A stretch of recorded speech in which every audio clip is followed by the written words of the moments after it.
목소리가 이렇게 높이 아름답게 올라가는 줄은 전에는 잘 몰랐습니다.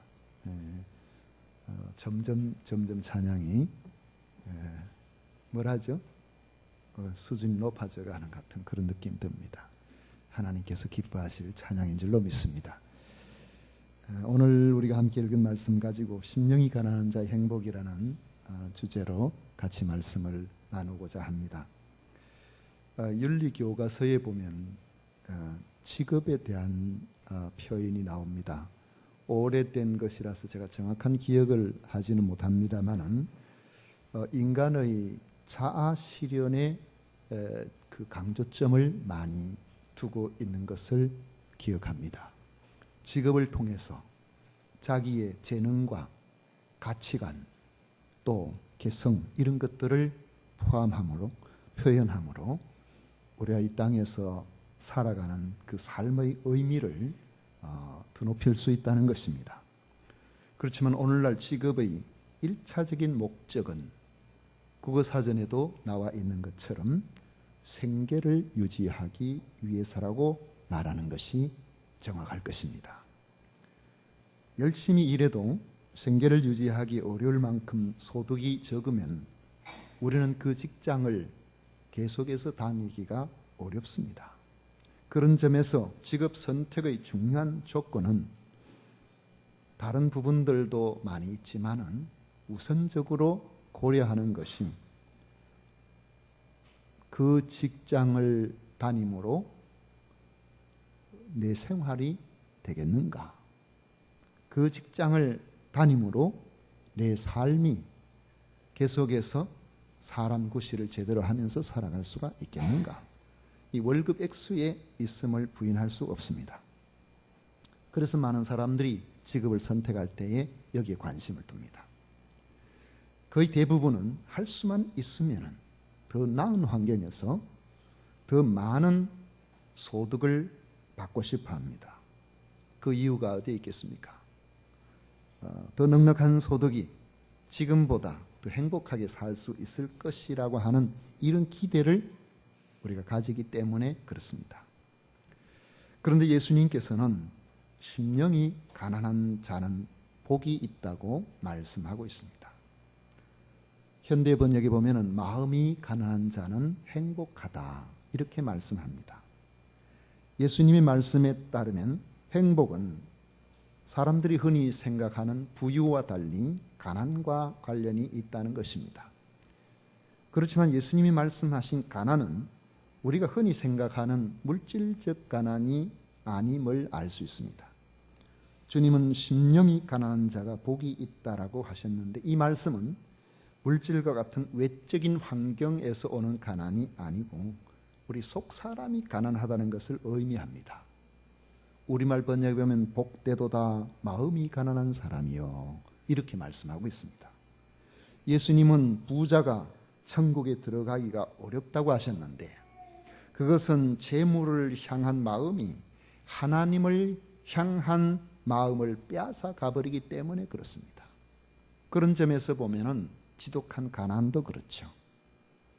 항상 무엇을 먹을까, 무엇을 입을까, 어디에서 살까 이것이 우리 앞에 당면한 문제가 되어 있으면은 그것에 마음이 빼앗겨서 이 문제를 내가 어떻게 해결해야 되는가? 그래서 거기에 마음을 빼앗김으로 하나님을 향한 마음에서 멀어질 수가 있습니다. 재물도 가난도 우리로 하여금 자칫하면은 하나님과의 관계를 멀게 만들 수 있다는 것이죠. 그래도 생각해 보면은 부자가 가난한 사람들보다는 천국에 들어가기가 더 어려울 것 같습니다. 제가 아직까지 지나보면서 자기 입으로 목사님, 나 돈 많아서 걱정이에요. 이런 말 하는 걸 들어본 적이 없어요. 여러분들 많이 들어보셨나요? 저는 아직 못 들어봤습니다. 목사님, 내가 너무 돈이 많아가지고 지금 고민입니다. 이 돈을 어떻게 해야 될지 모르겠습니다. 그런 사람 있으면 저 좀 주세요 할 텐데 아직 한 사람도 못 만나봤습니다. 아마도 제가 생각해 볼 때는 부자가 재물 때문에 마음이 더 많이 빼앗길 것 같다는 그런 생각이 듭니다. 물론 심령이 가난하다는 것이 우리의 정신이 나약하다는 것을 의미하는 것은 아닙니다. 정신이 나약한 사람은 세상을 힘있게 살아가지를 못하죠.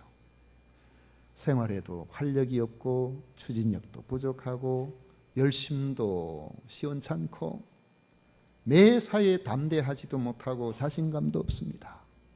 여러분, 아무리 괜찮아 보이는 남자도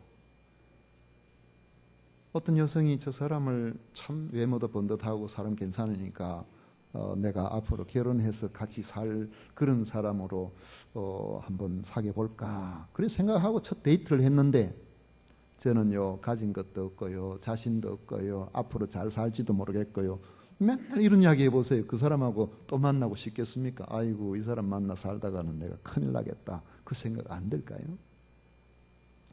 예수님이 말씀하신 심령이 가난한 자는 모든 의욕이 상실된 채로 되는 대로 사는 그런 사람을 말씀하고 있는 것이 아니라는 것을 알 수 있습니다. 그렇다면 예수님이 말씀하신 심령이 가난하다는 의미가 무엇이겠습니까? 이는 우리 마음이 세상 것으로 만족하지 못하고 있는 상태를 의미합니다. 삭개오를 여러분 잘 아시죠? 삭개오는 부자입니다. 그의 직업은 세무 직업으로서 얼마나 열심히 잘 감당했는지 지역의 책임자가 되었습니다. 지위로 보나 돈으로 보나 그는 다른 사람들이 부러워할 만한 위치에 있었지만은 그것으로 만족하지를 못했습니다. 마음이 허전해서 견딜 수가 없었습니다. 이 허전함을 채워보기 위해서 무언가 소망하고 있던 차에 예수님이 오신다는 이야기를 듣고 예수님을 만나보기 위해서 사람들을 피해서 길목에 뽕나무 위에 올라갔다는 것을 우리는 압니다. 재물과 지위가 올라가도 마음에 채워지지 않는 것이 그에게 있었다는 것입니다. 심령이 가난한 자죠. 그런 점에서 심령이 가난하다는 것은 자신의 결핍 상태를 인정하는 것을 말합니다. 심령의 가난이란 자만의 반대말입니다. 자만이라는 것은 자신과 관계 있는 그런 것을 스스로 자랑하고 뽐내고 자신이 누구보다도 더 뛰어난 것처럼 이렇게 생각하고 살아가는 마음 상태죠. 이 자만이 지나치면 마음이 교만해지거나 태도나 행동이 거만해지게 되어 있습니다. 자만하게 되면은 남보다 우월하다는 생각에 빠지기 때문에 남을 업신 여기는 행동이 나타나게 됩니다. 이런 사람은 자신의 부족을 인정하려고 하지 않기 때문에 남의 말도 잘 듣지를 않습니다. 예수님이 말씀하신 심령의 가난은 또 반대로 나는 다른 사람보다 왜 이렇게 못났지? 왜 이렇게 초라하지? 나는 왜 이렇게 가난하지? 나는 왜 이렇게 모든 것이 다 시원찮지? 이런 생각을 하면서 자기 비하에 빠진 마음 상태를 말하는 것도 아닙니다. 남과 비교해서 열등감이나 자기 비하에 빠져 살아가는 그런 사람은 자기보다 못하다고 생각되는 그런 사람을 만나면 반대로 마음이 교만해질 수가 있기 때문입니다. 이런 사람은 심령이 가난한 사람이 아니고 오히려 열등감이 가득한 사람이라고 말할 수가 있습니다. 심령이 가난하다는 것은 자만에 빠지지 않고 자신이 부족한 상태를 있는 그대로 인정하는 마음 자세를 말합니다. 예수님이 말씀하신 의도에서 본다면 사람이 하나님의 임재를 경험하게 될 때, 사람이 하나님 앞에 서게 될 때, 하나님과 직접 대면하는 그러한 상태가 있을 때에 그 거룩하신 하나님, 완전하신 하나님 앞에 나의 모습 그대로가 비춰지는 것을 하나님 앞에 절대적으로 받아들이는 바로 그런 마음 자세를 말합니다. 예수님이 말씀하신 의도에서 본다면 사람이 하나님의 임재를 경험하게 될 때 겪는 심적 상태가 심령이 가난한 상태라고 말할 수가 있는 것입니다. 이사야 6장에 보면 우시야 왕이 죽던 해에 이사야 선지자는 환상 중에 영광 가운데 찬양을 받으시는 하나님을 뵙게 됩니다. 하나님을 뵙는 순간 이사야는 탄식하게 됩니다. 내가 말하되 화로다, 나여 망하게 되었도다. 나는 입술이 부정한 사람이요, 나는 입술이 부정한 백성 중에 거주하면서 만군의 여호와이신 왕을 배웠음이로다. 하나님을 대면하게 되면 절망해버리는 거죠. 하나님을 대면하면 희망이 넘쳐야 되는데 절망해버립니다. 왜요? 거룩하신 하나님, 완전하신 하나님, 절대적인 하나님 앞에 나의 모습은 전혀 소망이 없는 그러한 인생이라는 것이 발견되기 때문에 그렇습니다.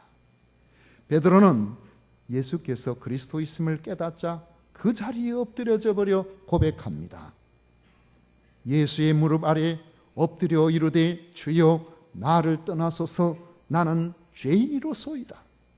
심령이 가난한 사람은 하나님 앞에서 허물과 죄로 절망적인 자신의 모습을 인정하는 사람입니다. 다른 사람과 비교해 보면 여러분들도 꽤 괜찮은 사람들 아닙니까? 다른 사람들과 비교해 보면 여러분들도 스스로 나 이만하면 괜찮지, 인물이나 살아가는 거나 여러 면에서 나 같은 사람 어디 있어? 여러분 그렇게 생각하시지 않습니까? 그럴 수도 있겠지만 하나님 앞에서 생각하면 나의 의로움, 나의 대단함은 한순간에 다 사라져 버리게 되는 것입니다. 이것이 심령이 가난한 사람이에요. 심령이 가난한 사람은 절대적인 하나님이 나를 어떻게 보실까? 하나님께서 나를 어떻게 보실까? 그것을 고민하며 사는 사람입니다. 저 사람은 왜 저래? 저 사람은 왜 저래? 이 사람은 이렇게 마음을 돌이켜보면 하나님께서 너는 이렇게 말씀하실 때 깜짝 놀라는 사람이에요. 너는 어떤 사람이에요? 너는 나 앞에 어떤 사람이에요? 하나님께서 그렇게 보시고 그렇게 질문하실 것을 늘 염두에 두고 마음속에 고민하며 살아가는 그런 사람이 심령이 가난한 사람이죠. 이런 마음을 가진 사람은 하나님 앞에 우리가 세상에서는 조금 교만한 마음이 들다가도 하나님 앞에서 겸손한 마음으로 계속해서 자기 자신을 보게 될 수밖에 없는 것입니다. 이런 사람을 주님은 심령이 가난한 자라고 하십니다. 두 번째로는 결핍을 채워주실 수 있는 주님을 인정하고 그 앞에 엎드리는 것을 말합니다. 심령이 가난한 사람은 세상적인 환경의 충족으로는 내 마음이 채워질 수가 있다고 생각하지를 않습니다. 오히려 자신의 결핍을 채워줄 수 있는 것은 땅에 있는 것이 아니고 하나님밖에 안 계신다. 이것을 인정하는 사람입니다. 만약에 우리의 가난이 우리를 불행하게 만드는 결정적인 요인이라고 생각한다면 예수님께서 우리의 가난을 해결해 주시는 것을 최우선 순위에 두셨을 겁니다.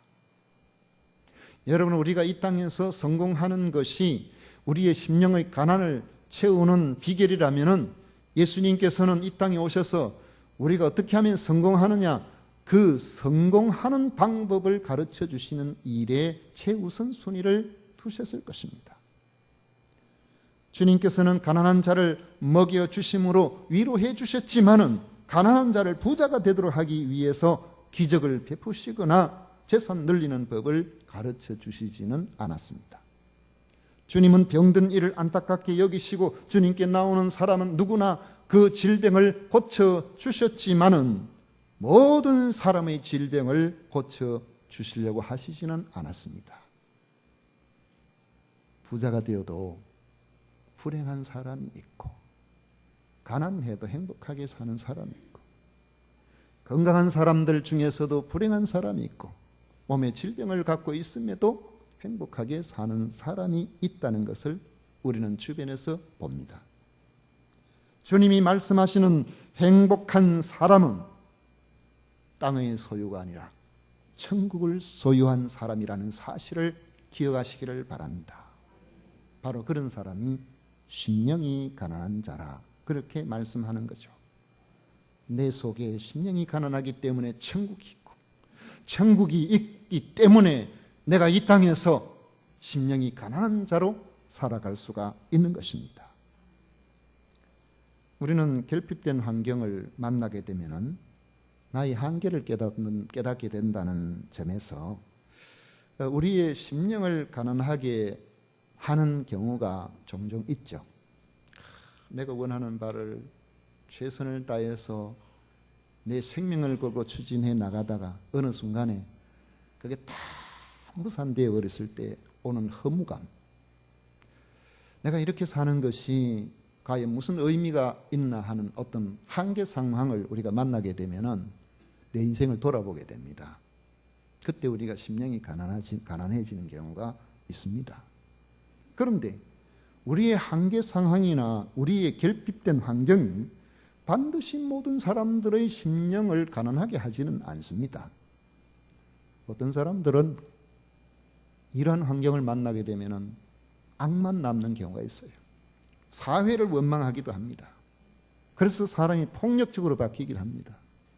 모든 나의 문제는 정부가 잘못됐고, 모든 나의 문제는 사회가 잘못됐고, 모든 나의 문제는 부모를 잘못 만났고, 이런 식으로 우리가 외적으로 돌릴 수도 있습니다. 이스라엘 백성들이 힘들다고 부르짖어서 하나님께서 가나안 땅으로 보내기 위해서 모세를 지도자로 삼아서 광야로 인도를 하셨지만은 낮아진 거 아닙니까? 광야 생활이 한계 상황 아닙니까? 근데 그들은 그 속에서 하나님 도와주세요. 우리를 가나안 땅에 잘 갈 수 있도록 인도해 주세요.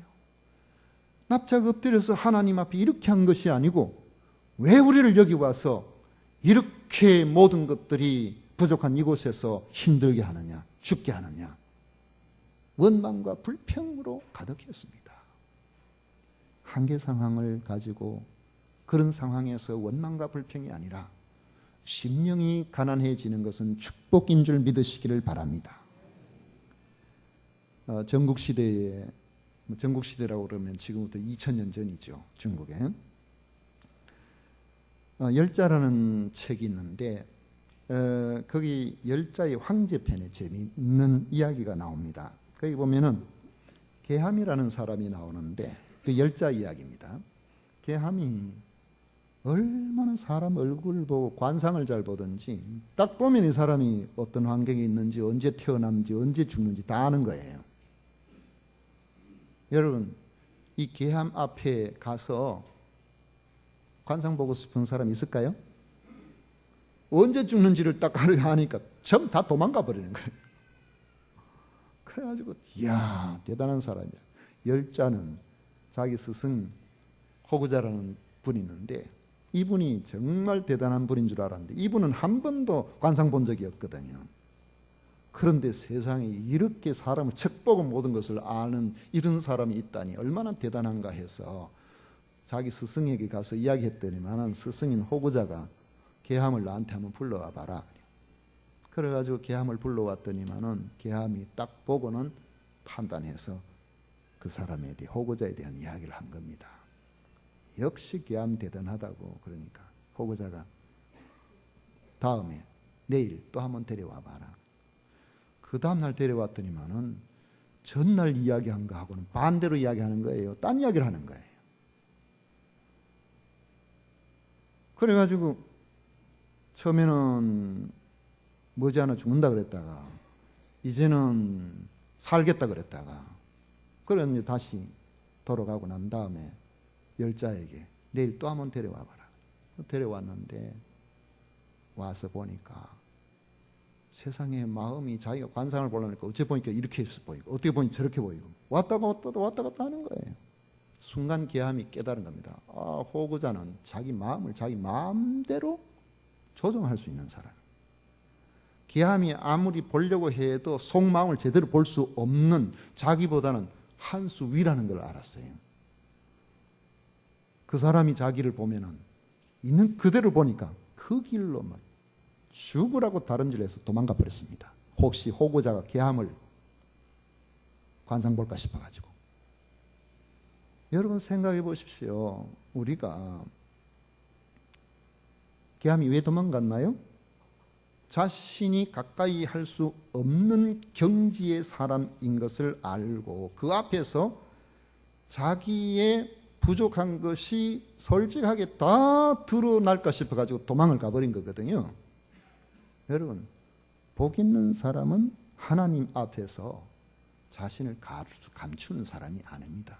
복 있는 사람은 하나님 앞에서 자신의 한계와 더러운 것, 악한 성품, 모든 것들을 있는 그대로 깨닫게 될 때 피하거나 감추거나 도망가는 사람이 아니라 하나님 앞에 엎드리는 사람이에요.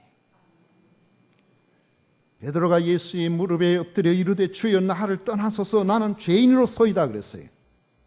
있는 그대로 예수님 앞에 자기가 얼마나 허물진 존재인가 하는 것을 인정한 것이죠.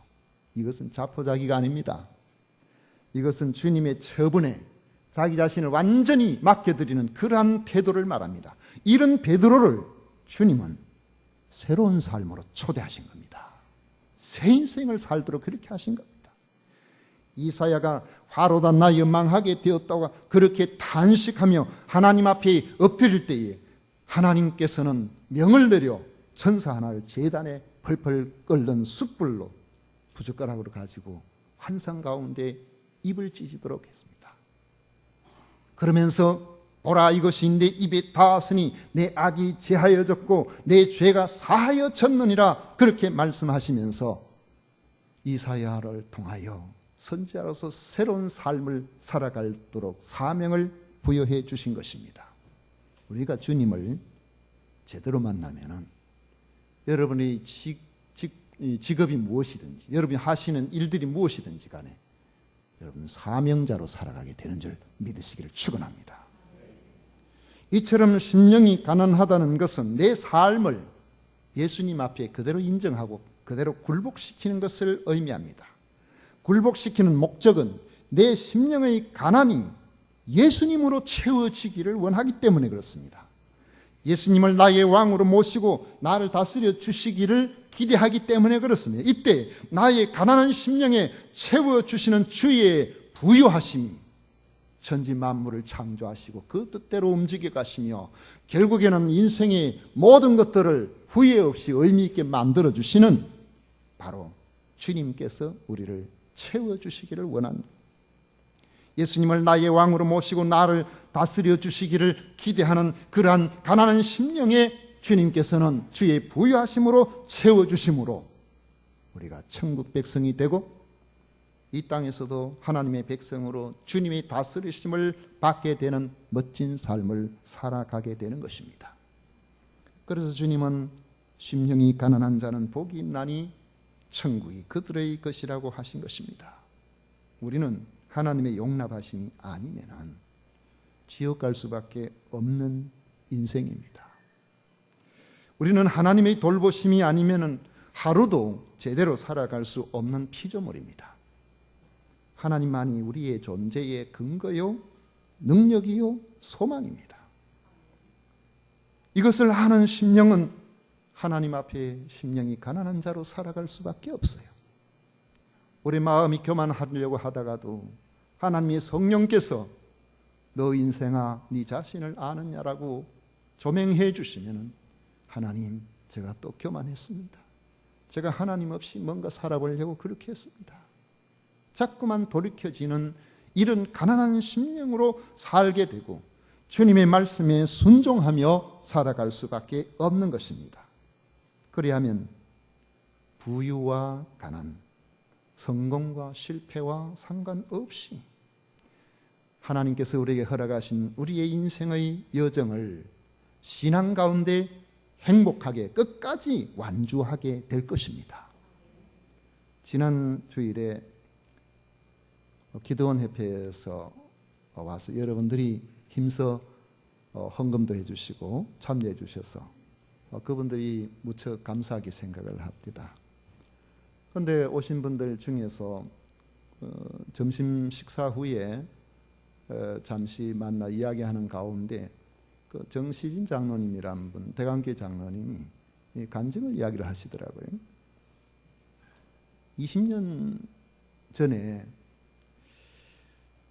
말기 암 판정을 받았는데 내가 이제 뭘 하면 살아갈까? 남은 세월 시간이 얼마 되지도 않은데 내가 내 남은 인생을 어떻게 해서든지 하나님 기뻐하시는 일 하면서 살아야 되겠다. 물질이든 건강이든 남은 이거 가지고 복음 전하며 살아가야 되겠다. 그거 한다고 그 성경 나누는데 거기에 막 헌신하셨고, 그뿐만 아니라 지금 부산 살고 계시는데 주말 되면 진주 오셔가지고 초등학교나 이런 데 앞에서 전도지도 나누고 아이들 전도하고 그렇게 하시는가 봐요.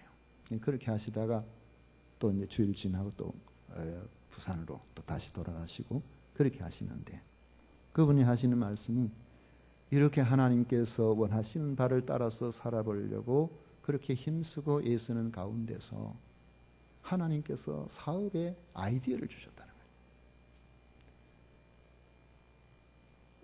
그 기업을 하시는 분인데 그 아이디어 중에 하나가 어느 날 갑자기 머리에서 생각되는 것 중에 하나가, 왜 선박이 어디 부딪히면은 바다에서 구멍이 나면 안에 물이 들어오지 않습니까? 놔두면 침몰되죠.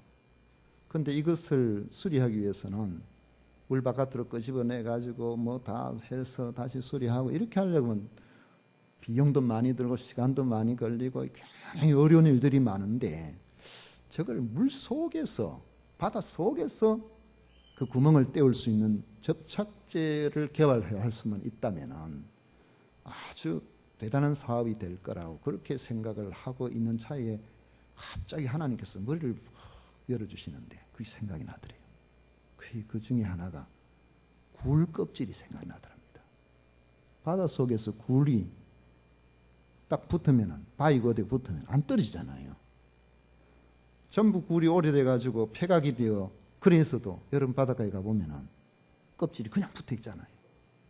물 속에서 바닷물인데 어떻게 지금 붙어 있나요? 이분이 화학을 전공하신 분이 돼가지고 연세대학교 화학과를 나오셨다. 그걸 연구해서 그 분석해가지고 수중에서 선박을 접착할 수 있는 접착제를 개발을 했는데, 그게 얼마나 대단한 것인지 요구하는 사람에 의해서 물품이 모자랄 정도로, 그래서 사업을 하는데 같은 거 없이 현금을 받아야만 물건을 내주는 그런 사업을 하신대요. 그래, 어디까지 그러냐, 대기업에도 그렇게 한대요. 대기업 중에서 현대조선인가? 거기도 뭐 요구하면은 돈 가져라. 아니, 우리가 이 회사 기업이 이런데 물건 주고 6개월 후에 뭐 다른 데 다 그렇게 하는가 보죠? 그래 하는데 그러면 물건 못 준다 그래가지고, 그래야 항상 돈이 먼저 오고 물건이 가는데, 한 번은 현대그룹의 정주영 회장이 좀 만나자고 요청이 들어와서 가니까, 아니 말이지, 이 대그룹을 믿지를 못하느냐고. 현대그룹을 믿지만 지금 우리 거래하는 것 중에 이렇게 하는 데는 당신밖에 없다고. 어떻게 이럴 수 있냐고. 그렇게 이야기를, 얼마나 대단한 사람인가 싶어서 한번 와보라고 그래서 만난 적이 있다고 하더라고요. 이분이 하신 이야기가 사업에서 수입이나 주어진 건강이나 평생 어떻게 하면 하나님 기뻐하시는 일을 위해서 살아볼까. 그렇게 하다 보니까 말기암 환자가 20년이 지났는데도 아직까지 건강하게 살아가고 있다는 겁니다. 하나님의 은혜로 나 이렇게 살아가고 있습니다. 하나님의 은혜로 이렇게 건강하게 살아가고 있습니다. 하나님의 은혜로 내가 지금도 복음 전하면서 살아가고 있습니다. 사업도 잘 되고 있습니다. 그 이야기를 하시더라고요. 저는 우리 성도님들이 이 땅에서 물질적으로 가난하게 살기를 원하지 않습니다. 다만 심령이 가난한 자가 되시기를 원합니다. 유일한 구원의 소망이신 예수 그리스도의 다스리심에 자신을 드림으로 복된 천국 백성으로 살아가시기를 축원합니다. 기도하겠습니다.